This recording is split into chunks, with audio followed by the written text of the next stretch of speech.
Hello friends, ನಮಸ್ಕಾರ. ಹೇಗಿದ್ದೀರಾ? ನಾನು ಚೆನ್ನಾಗಿದ್ದೀನಿ. ನೀವು ಹೇಗಿದ್ದೀರಾ? ನೀವು ಚೆನ್ನಾಗಿದ್ದೀನಿ ಅಂತ ತಿಳ್ಕೊಂಡಿದ್ದೀನಿ. ಈಗ ನಾನು ಮಾವಿನಕಾಯಿಯಿಂದ ಎಣ್ಣೆಗಾಯಿ ಉಪ್ಪಿನಕಾಯಿ ಅಂತ ಮಾಡ್ತಾಯಿದ್ದೀನಿ. ತೆಲುಗುನಲ್ಲಿ ನೂರ್ಗಾಯಿ ಅಂತ ಹೇಳ್ತಾರೆ.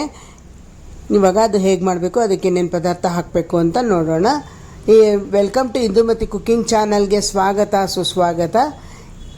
ಇವಾಗ ಒಲೆ ಮೇಲೆ ಬಾಣಲಿ ಇಟ್ಬಿಟ್ಟು ಒಂದು 25 ಗ್ರಾಮ್ನಷ್ಟು ಸಾಸಿವೆ ಕಾಳನ್ನು ಹಾಕಿಬಿಟ್ಟು ಹುರ್ಕೊಳ್ಳೋಣ. ಅದು ಪಟ್ಪಟ ಅಂತ ಸಿಡಿಯೋವರೆಗೂ ಹುರ್ಕೊಳ್ಳೋಣ.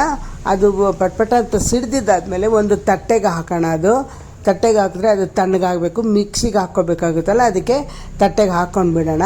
ನಂತರ ಇವಾಗ ತಿರ್ಗಿ ಅದೇ ಬಾಣಲಿಯನ್ನು ಒಲೆ ಮೇಲೆ ಇಟ್ಬಿಟ್ಟು ಮೆಂತ್ಯ ಕಾಳು ಒಂದು 25 ಗ್ರಾಮ್ನಷ್ಟು ತಗೊಂಡಿದ್ದೀನಿ. ಅದನ್ನು ಕೂಡ ಹುರ್ಕೊಳ್ಳೋಣ. ಇವಾಗ ಹುರಿತಾ ಇದ್ದೀನಿ. ಇವೆರಡನ್ನು ಹುರ್ಕೊಂಡು ಮಿಕ್ಸಿ ಜಾರ್ನೊಳಗೆ ಹಾಕಬೇಕಾಗುತ್ತೆ.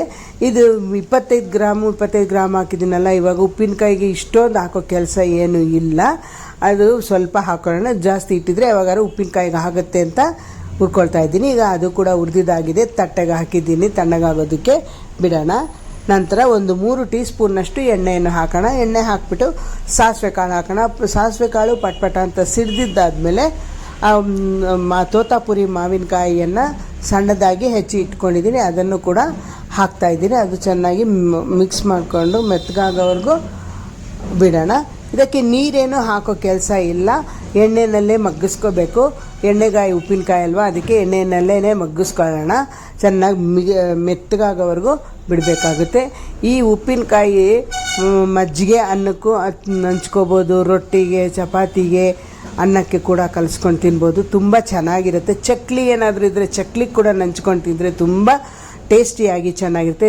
ಖಾರವಾಗಿ, ಹುಳಿಯಾಗಿ ಮತ್ತು ಸಿಹಿಯಾಗಿ ಕೂಡ ಇರುತ್ತೆ. ಯಾಕಂದರೆ ಬೆಲ್ಲ ಹಾಕ್ತಾಯಿದ್ದೀನಿ. ಒಂದು ಹಿಡಿಯಷ್ಟು ಬೆಲ್ಲ ಹಾಕೋಣ. ಬೆಲ್ಲ ಹಾಕೋದ್ರಿಂದ ಅದು ಸಿಹಿಯಾಗೂ ಇರುತ್ತೆ. ಆದ್ದರಿಂದ ಇವಾಗ ಬೆಲ್ಲ ಹಾಕ್ಬಿಟ್ಟು ಅದು ಚೆನ್ನಾಗಿ ಕರಗೋವರೆಗೂ ಬಿಡೋಣ. ಅಷ್ಟರೊಳಗೆ ಇದು ಕೂಡ ಹೋಳುಗಳು ಮೆತ್ತಗಾಗುತ್ತೆ. ಈಗ ನೋಡೋಣ ಸ್ವಲ್ಪ ಮೆತ್ತಗಾಗಿದೆಯಾ ಅಂತಂದ್ಬಿಟ್ಟು ಸ್ವಲ್ಪ ಮೆತ್ತಗಾಗೋದಕ್ಕೆ ಬಿಡೋಣ. ಅದು ಮೆತ್ತಗಾದಮೇಲೆ ರುಚಿಗೆ ತಕ್ಕಷ್ಟು ಉಪ್ಪನ್ನು ಹಾಕಬೇಕು. ಉಪ್ಪನ್ನು ಹಾಕಿಬಿಟ್ಟು ಒಂದು ಸೆಕೆಂಡು ಹಾಗೆ ಮಿಕ್ಸ್ ಮಾಡ್ಕೊಳ್ಳೋಣ, ಚೆನ್ನಾಗಿ ಕಲಿಸ್ಕೊಳ್ಳೋಣ. ಅದು ಆದಮೇಲೆ ಅರಿಶಿನ ಪುಡಿ ಹಾಕೋಣ. 1/4 ಟೀ ಸ್ಪೂನ್ನಷ್ಟು ಅರಿಶಿನ ಪುಡಿಯನ್ನು ಹಾಕಬೇಕು. ಅರಿಶಿನ ಪುಡಿ ಹಾಕಿಬಿಟ್ಟು ಹಾಗೆ ಸ್ವಲ್ಪ ಮಿಕ್ಸ್ ಮಾಡ್ಕೊಂಡು ಬಿಡೋಣ. ಮಿಕ್ಸ್ ಮಾಡಿದ್ದಾದಮೇಲೆ ಇಂಗುನ ಕೂಡ ಒಂದು ಸ್ವಲ್ಪ ಇಂಗು ಹಾಕೋಣ. 1/4 ಟೀ ಸ್ಪೂನ್ನಷ್ಟು ಇಂಗು ಹಾಕಬೇಕು. ಇಂಗು ಹಾಕಿಬಿಟ್ಟು ಚೆನ್ನಾಗಿ ಹಾಗೇ ಮಿಕ್ಸ್ ಮಾಡ್ಕೊಳ್ಳೋಣ. ಮಿಕ್ಸ್ ಮಾಡಿದ್ದಾದಮೇಲೆ ಅದಕ್ಕೆ ಹಚ್ಚ ಖಾರದ ಪುಡಿ 1.5 ಟೀ ಸ್ಪೂನ್ನಷ್ಟು ಹಚ್ಚ ಖಾರದ ಪುಡಿಯನ್ನು ಹಾಕ್ತಾಯಿದ್ದೀನಿ. 1.5 ಟೀ ಸ್ಪೂನ್ನಷ್ಟು ಹಚ್ಚ ಖಾರದ ಪುಡಿಯನ್ನು ಹಾಕಿಬಿಟ್ಟು ಹಾಗೆ ಮಿಕ್ಸ್ ಮಾಡ್ಕೊಂಡು ಮಾಡೋಣ. ಹಾಗೆ ಕಲಿಸ್ಬಿಟ್ಟು ಇಡೋಣ. ನಂತರ ಅದು ಆದಮೇಲೆ ಈ ಮೆಂತ್ಯ ಕಾಳು ಮತ್ತು ಸಾಸಿವೆ ಕಾಳು ಹುರಿದು ಇಟ್ಕೊಂಡಿದ್ದೀನಲ್ಲ, ಅದು ತಣ್ಣಗಾಗಿರುತ್ತೆ. ಈಗ ಅದನ್ನು ಮಿಕ್ಸಿ ಜಾರ್ನೊಳಗೆ ಹಾಕ್ಕೊಳ್ಳೋಣ. ಮಿಕ್ಸಿ ಜಾರ್ನೊಳಗೆ ಹಾಕ್ಕೊಂಡು ನುಣ್ಣಗಾಗೋವರೆಗೂ ಮಿಕ್ಸಿಗೆ ಹಾಕ್ಕೊಂಬರ್ಬೇಕಾಗುತ್ತೆ. ಇವಾಗ ಹಾಕ್ಕೊಳ್ತಾ ಇದ್ದೀನಿ ಮಿಕ್ಸಿ ಜಾರ್ನೊಳಗೆ. ಎರಡನ್ನೂ ಮಿಕ್ಸ್ ಮಾಡಿಕೊಂಡೇ ಹಾಕಬೇಕು. ಬೇರೆ ಏನು ಮಿಕ್ಸಿಗೆ ಹಾಕೋ ಕೆಲಸ ಇಲ್ಲ, ನುಣ್ಣಗಿರಬೇಕಷ್ಟೇ. ಇವಾಗ ಮಿಕ್ಸಿಗೆ ಹಾಕ್ಕೊಂಡು ಬಂದಿದ್ದೀನಿ. ಈಗ 1 ಟೀ ಸ್ಪೂನ್ನಷ್ಟು ಆ ಪುಡಿಯನ್ನು ಹಾಕಬೇಕು. ಎಲ್ಲ ಪೂರ್ತಿ ಮಿಕ್ಸಿಗೆ ಹಾಕಿದ್ದೀನಿ ಅಂತ ಎಲ್ಲವನ್ನು ಹಾಕಿಬಿಡಬೇಡಿ. ನಿಮಗೆ ಎಷ್ಟು ಬೇಕೋ ಅಷ್ಟು ನೋಡಿಕೊಂಡು ಹಾಕಿ.